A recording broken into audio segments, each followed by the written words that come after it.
దినోత్సవం సందర్భంగా మరి ఎన్నికల సంఘం ఏం చేసిందంటే మనకు ఒక ప్రెడ్జ్ ఇచ్చి అందరం ప్రెడ్జ్ చేయాల్సిందిగా కోరినారు. కాబట్టి దయచేసి అందరం ఒక 2 నిమిషాలు పలుకుతూ ఉంటే అందరం ప్రెడ్జ్ చేసాం. సరే, అలాగే మన తహసీల్దార్ గారు మాట్లాడతారు.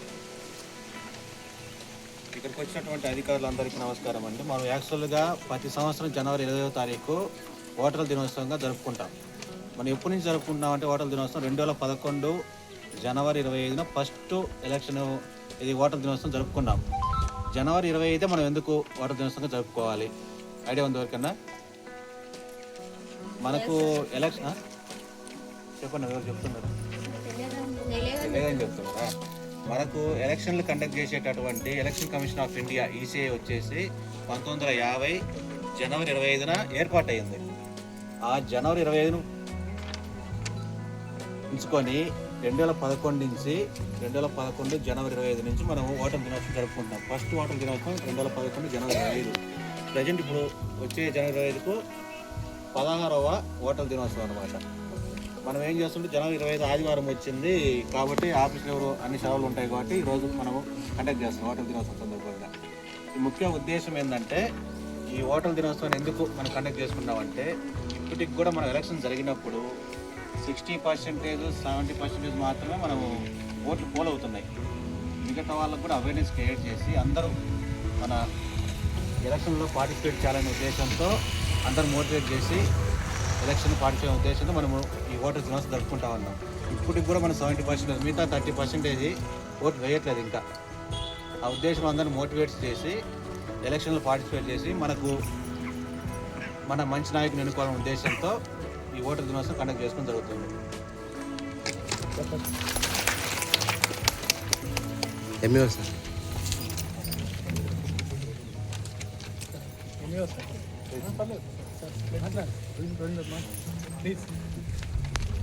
ఈరోజు యొక్క ప్రాముఖ్యత మన తహసీల్దార్ గారు వివరించారు.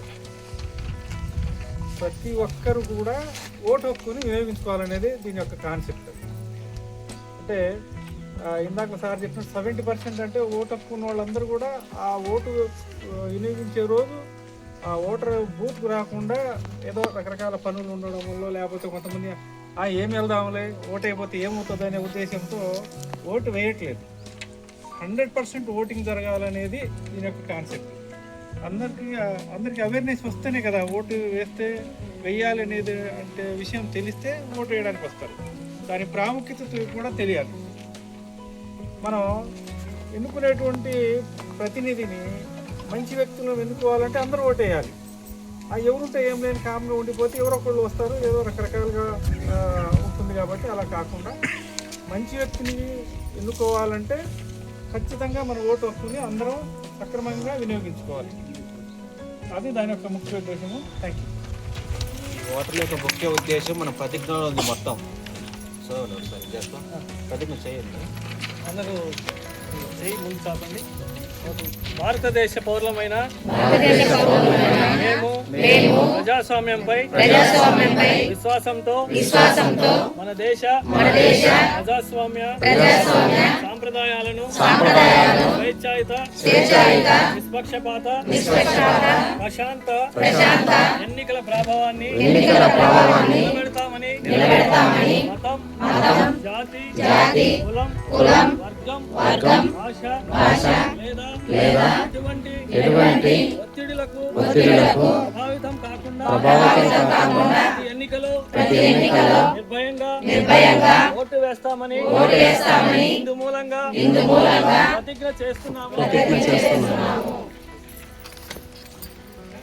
ఓటర్ల ప్రతిజ్ఞలోనే ముఖ్య ఉద్దేశం మొత్తం ఉంది. దీంట్లోనే భారత పౌరులమైన మేము ప్రజాస్వామ్యంపై విశ్వాసంతో మన దేశ సాంప్రదాయాలను గౌరవిస్తూ స్వేచ్ఛంగా నిష్పక్షపాతంగా మతం లేకుండా, కులం లేకుండా, భాష వర్గం లేకుండా మనం ఓటు వేయాలని చెప్పేసి దీంట్లో మెయిన్ ముఖ్య ఉద్దేశం దీంట్లోనే ఉంది.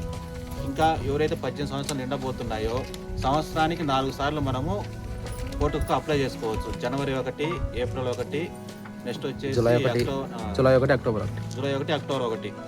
అంటే సంవత్సరానికి 4 సార్లు ఓట్ల నమోదు కార్యక్రమం జరుగుతూ ఉంది. అంటే జనవరి 1 నాటికి ఎవరికైతే 18 సంవత్సరాలు నిండబోతున్నాయో వాళ్ళు కూడా కొత్త ఓటు హక్కు అప్లై చేసుకోవచ్చు. మీ పరిధిలో మీ పిల్లోళ్ళు కానీ మీ దగ్గర వాళ్ళు ఏమైనా ఓటు హక్కు లేకపోతే వాళ్ళు మోటివేట్ చేసి ఓటు హక్కు అప్లై చేసుకునే విధంగా చూడండి.